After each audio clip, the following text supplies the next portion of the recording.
we should be asking questions about what the intent of these assessments are, what their provenance is, and knowing the history of these assessments. And I think that tells us a lot about the purpose. I'm a parent of an 8th grader at Selwood Middle School. I'm a parent of 2 children of Portland Public Schools who have already opted out, and I got my opt-out form on the Oregon SOS website. I'm a parent of 2 children at Glencoe School. I'm a parent of 2 students in Portland Public Schools, and I am opting my 7th grader out again this year as I did last year. I'm also a teacher.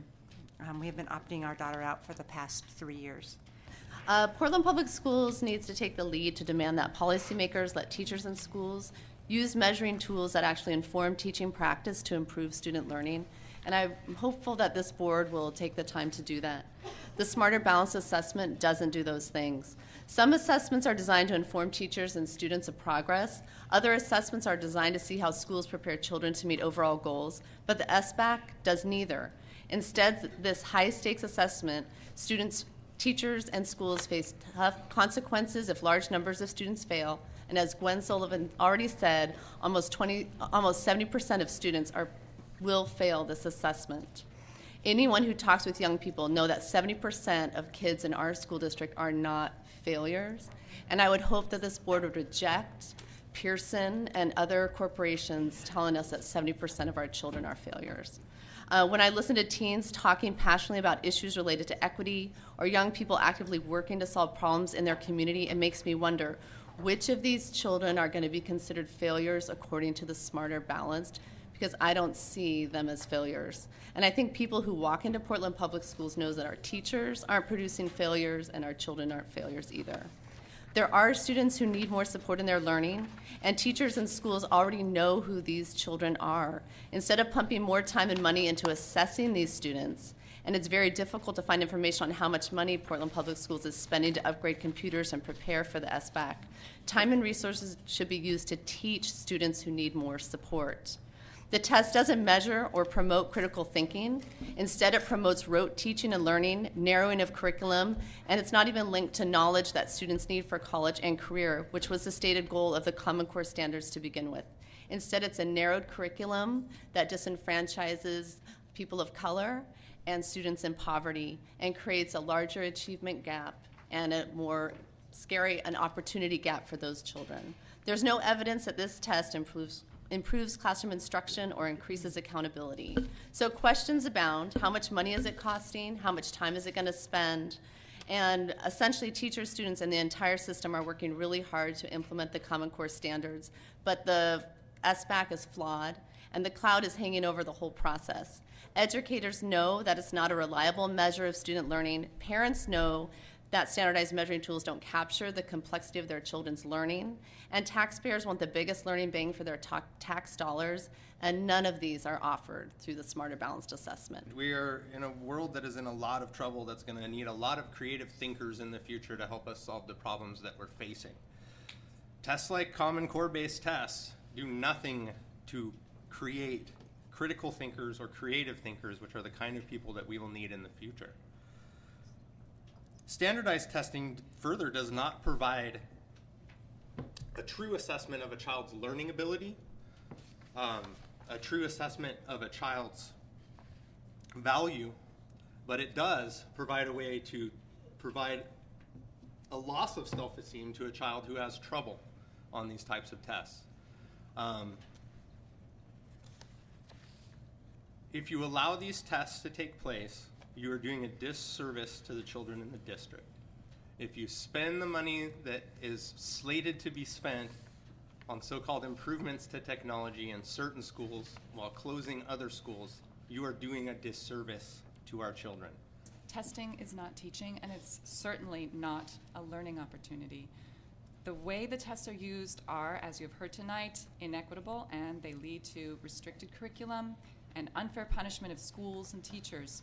As a parent, I'm strongly opposed to the time spent administering the tests, as well as the negative side effects that result from focusing on these tests, such as the narrowed curriculum, teaching to the test, and time spent preparing for the high-stakes assessments. But as a teacher with 24 years of experience in Title I schools, I am outraged by the inequities in our schools that have only worsened because of the maniacal obsession with labeling schools based on their test scores. As others have mentioned tonight, opportunities for learning are being taken away instead of expanded, as vital class time, where students should be engaged in cooperative learning opportunities and research, are instead having their time sucked up by test prep and computer labs, as you've already heard, where students should be learning how to research and about the world around them, are usurped for testing. I see it happening at the school where I work. I see it happening at Harrison Park, where my husband teaches. The joy is being sucked out of classrooms. Students from economically disadvantaged families now make up almost half of Portland Public Schools' population. As you know, many of these children live in conditions of concentrated poverty with few educational resources in their homes. Their parents face many obstacles that seriously undermine their children's opportunities to learn. And now when they come to school, they are subjected to hours of test prep as well as hours of testing, much more than my child is in a middle-class school, much more. Instead, this money that is spent on the test should go to smaller class sizes, resources, and engaging curriculum. We could make an important difference in these children's lives if we did that. ESL students with whom I work have to take an additional test, the ELPA. So not only is a great deal of their class time wasted on the ELPA, but in middle schools in particular, these ESL students, as you probably know, don't even get to go to electives because that's when their ESL instruction is taking place. So they come to school and what do they get? They get testing and they get teaching within the limits of the curriculum. They get nothing in addition. The ever-increasing social and educational needs of our society are going to lead to greater opportunity gaps, and this testing is not going to solve those problems. Please don't fail your students. We wonder why in 2009, 2010, there were so many states that immediately jumped on board for the Common Core state standards. How did that happen? How did we get 44 states with a massive rollout of new standards that would then be followed by new testing, and we got all 44 states on instantly?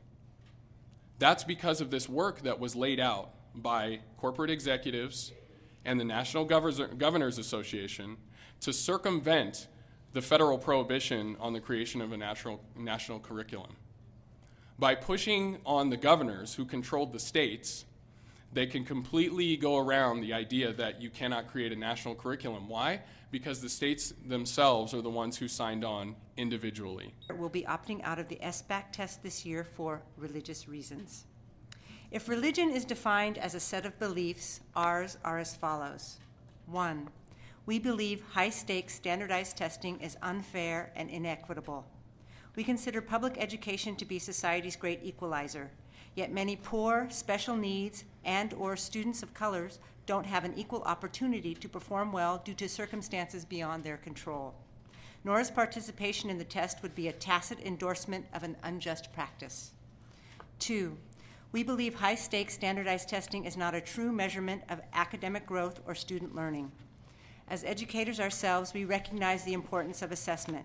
However, assessment should be diagnostic in nature to help teachers and students improve their skills. It should not be designed to punish educators or the schools in which they teach. 3, we believe that funding for the test robs schools of valuable resources. According to the Pew Center on the States, a national public policy research organization, the cost of standardized testing has risen from $423 million to $1.1 billion during the last decade. As state education budgets continue to shrink, funding for testing and software companies, in addition to education consultants, has skyrocketed. The increase in the number of schools labeled as failing has provided a financial windfall for those who would prefer a privatized system of education. 4, we believe our daughter to be more than a data point.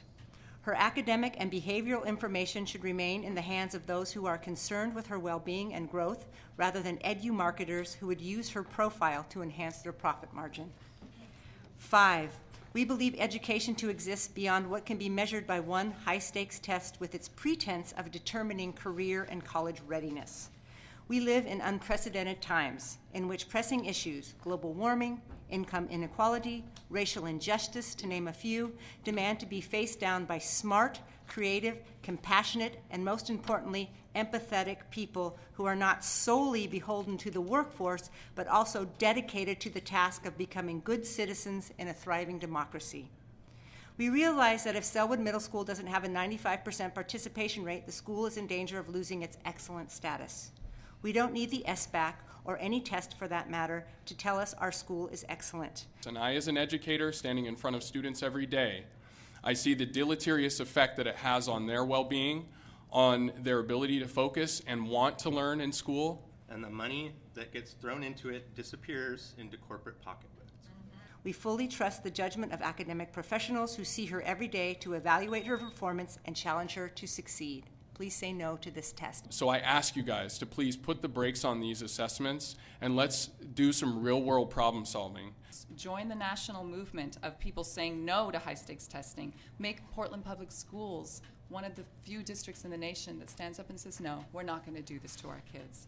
I hope this board will stand up and just say no.